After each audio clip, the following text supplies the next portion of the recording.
प्राप्त समाचारों के अनुसार और जिसमें दिल्ली पुलिस ने अभी एक प्रेस कॉन्फ्रेंस भी की है और एक बहुत ही गंभीर, संवेदनशील, खतरनाक और रहस्यपूर्ण तथ्य प्रकाश में आए हैं। आप सबको ध्यान होगा, चंद महीनों पहले की बात है और चुनाव के दौरान भी और चुनाव के बाद भी दिल्ली के तमाम स्कूलों में बम धमाके की कई कॉल्स आई थी, ईमेल्स आए थे। जांच के बाद आप सोचिए कि इससे कितना भय और तनाव का वातावरण अभिभावकों और पूरे दिल्ली की जनता के मध्य उत्पन्न हुआ। यद्यपि बाद में उसमें कुछ भी नहीं पाया गया। फिर जब इस विषय की गहनता से जांच की गई और यह ट्रैक करने का प्रयास किया गया कि ये ईमेल्स कहां से आ रहे हैं, तो बहुत ही आश्चर्यजनक तथ्य प्रकाश में आया कि मूलतः यह ईमेल एक ऐसे व्यक्ति के द्वारा आ रहे थे जो अल्पवयस्क है। These all emails were originating from a person who is juvenile.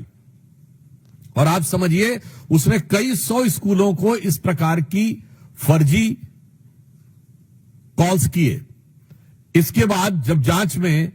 उनके लैपटॉप और अन्य फोरेंसिक चीजों की जांच की गई और इस बात की पुष्टि हुई, तो और भी गहरा तथ्य प्रकाश में आया कि उसके परिवार के लोग और उसके अभिभावक ऐसे कुछ एनजीओ से जुड़े हैं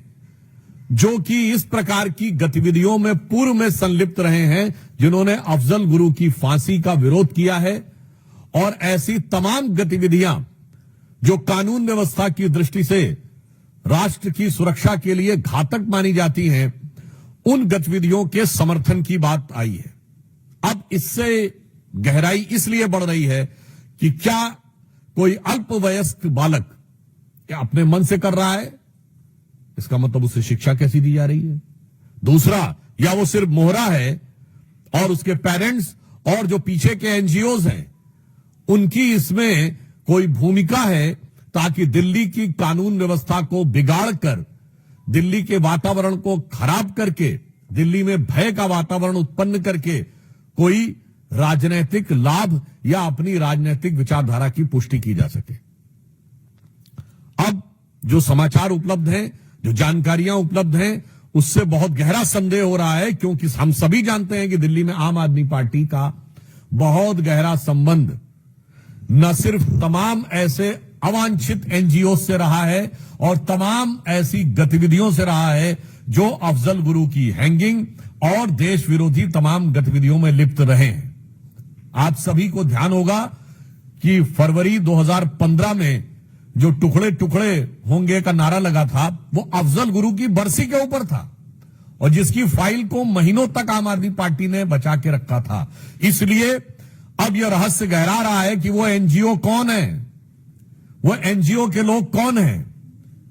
उनका आम आदमी पार्टी से कोई संबंध है क्या?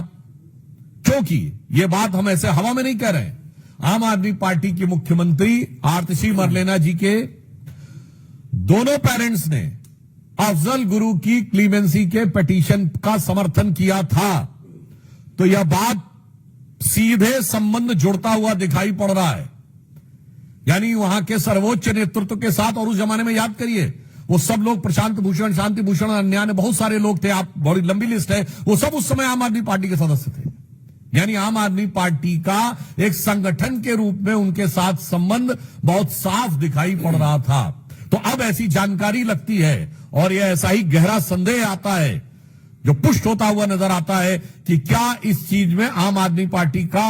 या उनसे जुड़े एनजीओ का कोई